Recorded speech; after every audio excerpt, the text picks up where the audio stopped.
Energy is the talk of the entire state of Alaska right now. The Department of the Interior just announced plans to lift some restrictions on environmental protections across millions of acres of Alaskan wilderness to allow drilling and mining. Interior Secretary Doug Burgum, Energy Secretary Chris Wright, and EPA Administrator Lee Zeldin are all in Alaska this week for a big conference and the announcement. And we've got Secretary Burgum live from Alaska right now. Secretary, thank you for joining us. Before we get to the Alaska story, can you just give me your reaction to this deal, this nuclear deal that Meta has announced with CEG, Constellation Energy? Well, I think it's fantastic, Liz, because you saw with President Trump a couple of weeks ago signing 4 executive orders supporting the nuclear industry, the revival, the renaissance of that industry in America. It's been described that those 4 executive orders are doing more for the nuclear industry than any president has done in the last 40 years. And so this is really significant. And of course, as you saw in your clip, the Constellation CEO was there in the office with us when those were signed. And this project is in MISO. It's a grid in the Midwest that covers over 15 states. It is one of the most strained grids in the country right now in terms of their capacity margin. So anything that we can do, and what Secretary Chris Wright has done with his 202 orders, ordering power plants that run on fuels like coal, clean, beautiful coal, as President Trump likes to say, ordering them to stay open. We're in a spot where we don't need an energy transition in America. We need an energy addition. And one of the keys to that is stop shutting down persistent baseload like coal, like nuclear, and keep those things open and keep them running. That's important for the future of this country. It's important for us to win the AI arms race with China.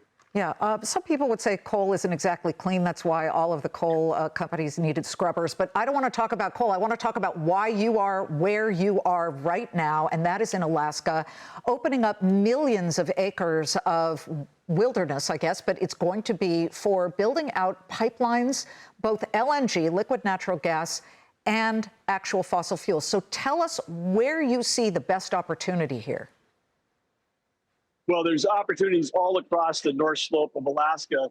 But again, what was the decision to open the comment period to begin to reverse this incredibly egregious overreach by the Biden administration? Because part of the North Slope is the National Petroleum Reserve - Alaska, NPRA. This is not a wilderness area. This was set aside back in the 1920s by President Wilson as specifically as a naval strategic petroleum reserve. And the idea that Biden could somehow try to turn it into wilderness last year with the stroke of a pen is ridiculous. This is a strategic petroleum reserve for the country. And so what we've done is just begin revoking what was something that was opposed completely. We just spent 2 days on the North Slope, Lee Zeldin, Chris Wright, myself, and we spent that time meeting with the local indigenous tribes and people that are part of the North Slope community. They want this oil development. Their lifespan has gone up by plus 13 years since oil development began. Oil development is their tax base. They're only touching a fraction of this thing. The Willow project is very near this.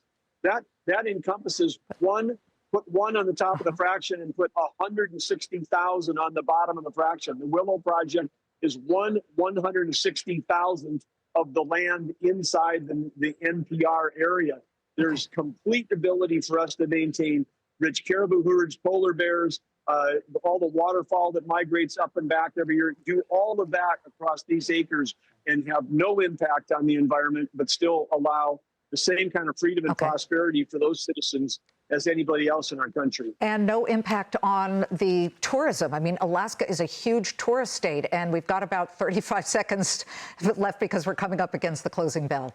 We won't touch. We have 8 amazing national parks here, encompassing 85,000 square miles, but that's only 12% of Alaska. We will not touch 1 square foot of a national park. Tourism will thrive, and tourism may even benefit because when you put infrastructure in, that gives you better schools, roads, hospitals, clinics, airports.